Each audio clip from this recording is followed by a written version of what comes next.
ಪದ್ಮಾಸನೆ ಪದ್ಮಕರೆ ಸರ್ವಲೋಕೈಕ ಪೂಜಿತೆ ನಾರಾಯಣ ಪ್ರಿಯದೆ ಸುಪ್ರೀತಾವ ಸರ್ವದಾ ವರದಾಂ ಚ ಶುಭಾಂ ಪದ್ಮಾದಯ ದ್ವಯಾಸಕ್ತ ಚತುರ್ಭುಜಾಂ ನಾನಾಭರಣ ದೀಪ್ತಾಂಗೀಂ ಧ್ಯಾಯೇತ್ ಪದ್ಮೋಪರಿಸ್ಥಿತಾಂ.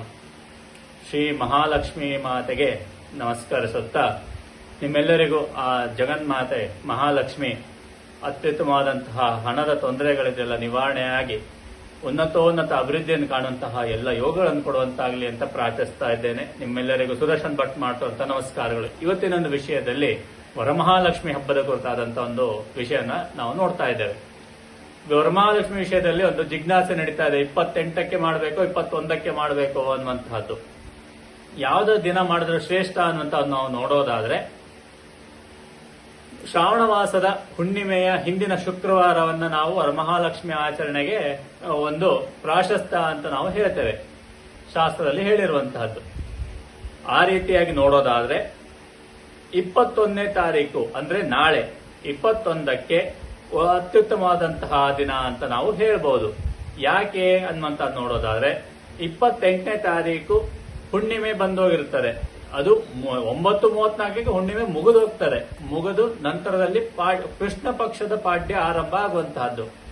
ಆ ಕಾರಣದಿಂದ ಹುಣ್ಣಿಮೆಯ ಹಿಂದಿನ ಶುಕ್ರವಾರ ಯಾವ್ದಪ್ಪ ಅನ್ನುವಂತ ನಾವು ನೋಡೋದಾದ್ರೆ 21 ಅಂದ್ರೆ ನಾಳೆ 21 ಪ್ರಾಶಸ್ತ್ಯ ಅನ್ನುವಂತಹ ವಿಷಯ.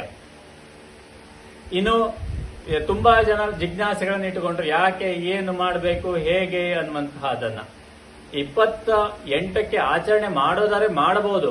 9:34 ಒಳಗೆ ಮುಗಿಸ್ಬೇಕು ಪೂಜೆ. 9:34 ಒಳಗೆ ಪೂಜೆ ಮುಗಿದೋಗ್ಬೇಕು, ವ್ರತಾಚರಣೆ ಅವಾಗ ಮುಗಿದೋಗ್ಬೇಕು. ಸಂಪೂರ್ಣ ದಿನ ನಾವು ಹುಣ್ಣಿಮೆ ಅಂತಾನೆ ನಾವು ತಗೊಂಡ್ರೂ ಕೂಡ, ಯಾಕೆಂದ್ರೆ ಸೂರ್ಯೋದಯಕ್ಕೆ ಹುಣ್ಣಿಮೆ ಇದೆ, ಹುಣ್ಣಿಮೆ ಅಂತಾನೆ ತಗೊಂಡ್ರೂ ಕೂಡ ಒಂದು ನಾವು ನೋಡುವಂತಹ ಗೋಚಾರದಲ್ಲಿ ನೋಡುವಂತಹದ್ದಾದ್ರೆ 9:35ರಿಂದ ಪಾಡ್ಯ ಆರಂಭ ಆಗಿ ಹೋಗ್ತದೆ.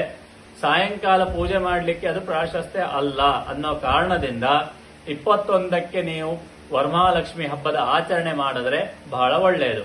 ವರಮಹಾಲಕ್ಷ್ಮಿ ಹಬ್ಬದಲ್ಲಿ ಕಲಶ ಸ್ಥಾಪನೆಯನ್ನ ಮಾಡಿ ಮಹಾಲಕ್ಷ್ಮಿಯನ್ನ ಅಷ್ಟಲಕ್ಷ್ಮಿಯರನ್ನ ಆವಾಹನೆಯನ್ನ ಮಾಡಿ ಆ ದಿನ ಉಪವಾಸವಾಗಿ ಇದ್ದು ಪೂಜಾ ಕೈಂಕರ್ಯಗಳನ್ನ ಕೈಗೊಂಡು ಸಾಯಂಕಾಲ ಅಂದ್ರೆ ಒಂದು ಪೂಜಾ ವಿಧಿಯನ್ನ ಮುಗಿಸಿ ಮುತ್ತೈದೆಯರಿಗೆ ಬಾಗಿನವನ್ನು ಕೊಡುವಂತಹದ್ದು ಇದೆಲ್ಲವನ್ನ ಮಾಡಿ ಊಟವನ್ನು ಮಾಡಿದ್ರೆ ಶ್ರೇಷ್ಠ. ವ್ರತಾಚರಣೆಯಲ್ಲಿ ನಾವು ಯಾವಾಗಲೂ ಉಪವಾಸದಿಂದ ಇದ್ದು ದೇವತಾ ಆರಾಧನೆಯನ್ನ ಮಾಡಿ ಊಟ ಬಂದಂತವರಿಗೆ ದಾನ ಧರ್ಮಾದಿಗಳನ್ನ ಮಾಡುವ ಮೂಲಕ ನಮ್ಮ ಎಲ್ಲ ಪಾಪಗಳನ್ನ ನಿವಾರಣೆ ಮಾಡಿಕೊಂಡು ನಂತರ ಊಟ ಮಾಡುವಂತಹದ್ದು ಒಳ್ಳೆಯದು.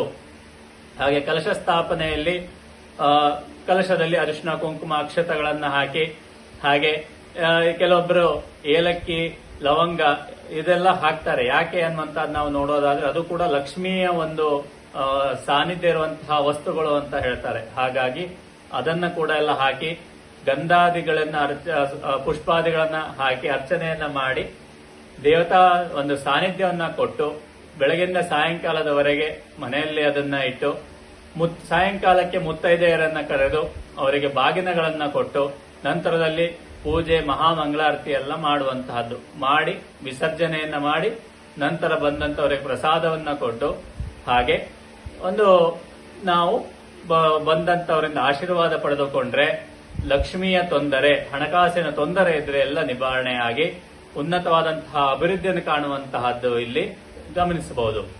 ಇನ್ನು ವರಮಹಾಲಕ್ಷ್ಮಿ ಹಬ್ಬದಿಂದ ನಾವು ಯಥೇಚ್ಛವಾಗಿ ಲಕ್ಷ್ಮೀ ದೇವಿಯ ಆರಾಧನೆಯಾಗಿ ಲಕ್ಷ್ಮೀ ಮಂತ್ರವನ್ನು ಪಠಿಸಬೇಕು. ಅಷ್ಟಲಕ್ಷ್ಮಿ ಮಂತ್ರ ಇರಬಹುದು, ಇಲ್ಲ ಅಂತಂದ್ರೆ ಲಕ್ಷ್ಮೀನಾರಾಯಣ ಹೃದಯದಲ್ಲಿ ಒಂದು ಮಂತ್ರೋಪದೇಶ ಇದೆ. ಈ ಒಂದು ಬೀಜಾಕ್ಷರಿ ಮಂತ್ರ ಇದು. ಈ ಬೀಜಾಕ್ಷರಿ ಮಂತ್ರವನ್ನ ನಾವು ಯಾವತ್ತು ಒಂದು ಗುರುಮುಖೇನ ಉಪದೇಶ ತಗೊಂಡ್ರೆ ಒಳ್ಳೆಯದು. ಹಾಗಾಗಿ ಗುರುಮುಖೇನ ಉಪದೇಶ ತಗೊಳ್ಳೋ ಪಂಡಿತರು ಬಂದಿರ್ತಾರೆ, ಪುರೋಹಿತರು ಬಂದಿರ್ತಾರೆ, ಅವರಿಂದ ತಗೊಂಡ್ರೆ ಒಳ್ಳೆಯದು. ಮಂತ್ರ ಯಾವ್ದಪ್ಪ ನೋಡೋದ. ಓಂ ಶ್ರೀಂ ಹ್ರೀಂ ಐಂ ಮಹಾಲಕ್ಷ್ಮೈ ಕಮಲಧಾರಿಣ್ಯೈ ಸಿಂಹವಾಹಿನ್ಯೈ ಸ್ವಾಹ. ಮತ್ತೊಮ್ಮೆ ನೋಡೋದಾದರೆ ಓಂ ಶ್ರೀಂ ಹ್ರೀಂ ಐಂ ಮಹಾಲಕ್ಷ್ಮೈ ಕಮಲಧಾರಿಣ್ಯೈ ಸಿಂಹವಾಹಿನ್ಯೈ ಸ್ವಾಹ. ಇದು ಮಂತ್ರ.